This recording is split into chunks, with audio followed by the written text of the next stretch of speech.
नमस्कार, मैं हूं राजमोहन तिवारी और आप जुड़ चुके हैं लाइव बिहार के साथ।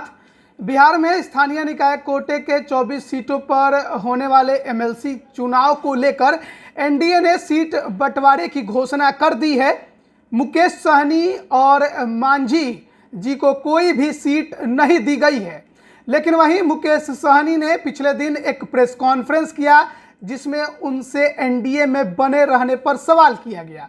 उन्होंने साफ तौर पे कहा कि अब जो गठबंधन के बड़े दल हैं वो नहीं चाहते हैं कि मुकेश सहनी उनके साथ एनडीए में बने रहें, तभी तो बिना किसी बातचीत के सीट बंटवारा भी कर लिया गया और हमें अनदेखा किया गया। वहीं उनसे बोचहा सीट पर होने वाले उपचुनाव को लेकर बातचीत भी की गई तो उन्होंने साफ तौर पे कहा है कि चाहे सूरज पूरब के बजाय पश्चिम से उग जाए, लेकिन वीआईपी बोचहा के सीट पर उपचुनाव लड़ेगी। क्या कुछ कह रहे हैं मुकेश सहनी, पहले आप उन्हें सुनिए। सूरज जो है ना पूरब की जगह पश्चिम उग सकता है, लेकिन वीआईपी पार्टी बोचहा में चुनाव लड़ेगा। इसमें कोई 1% किटवट नहीं होगा। हाँ, जिस साथी 2020 में गठबंधन जो था, उस गठबंधन के तहत अगर साथी उसमें समर्थन देता है तो उनको स्वागत करेंगे, नहीं समर्थन देता तो भी उनको स्वागत करेंगे मैदान में। कल तक बीजेपी का हम दोस्त हैं, कल उन्होंने हमको बाहर निकाल दिया तो आज हमको वो दुश्मन मान रहे हैं, और कल क्या होगा वो मुझे क्या मालूम है। बोचहा सीट से पार्टी के कोई और उम्मीदवार हो सकते हैं कि आप खुद भी लड़ सकते हैं? नहीं, सुरक्षित सीट है, हम कैसे लड़ लेंगे। वहाँ पे हमारे प्रत्याशी रहेंगे और हमारे स्वर्गीय मुसाफिर पासवान जी पार्टी के साथ मजबूती से रहे हैं और उनका स्वर्गवास हो गया है, तो हमारा पूरा उनके परिवार के साथ आस्था विश्वास जुटा हुआ है और आने वाले समय में कैंडिडेट का घोषणा होगा और मुसाफिर पासवान का परिवार के ही लोग लड़ेंगे चुनाव। इसमें भी कोई किंतु परंतु नहीं है। आपको बता दें कि जब से मुकेश सहनी ने उत्तर प्रदेश विधानसभा चुनाव लड़ने की घोषणा की है, उसके बाद से ही बीजेपी और वीआईपी के बीच में तकरार साफ तौर पर देखने को मिल रही है।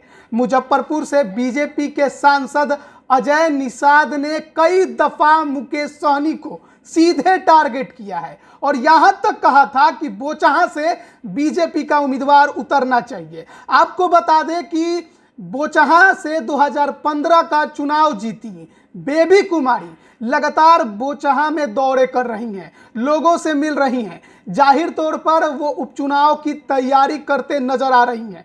वहीं मुकेश सहनी साफ तौर पे कह रहे हैं कि मुसाफिर पासवान जो कि 2020 के विधानसभा चुनाव में यहां से जीते थे, उनके निधन के बाद ये सीट खाली हुई है तो उनके परिवार से ही कोई यहां पर उम्मीदवार बनेगा। बात साफ है कि आगे इस सीट पर टकराहट देखने को मिलेगी और जिस प्रकार से मुकेश सहनी ने ठान लिया है कि वही यहां से यानी उनकी ही पार्टी उम्मीदवार उतारेगी, तो आगे चलकर एक बार फिर बीजेपी और वीआईपी में टकराहट देखने को मिलेगी।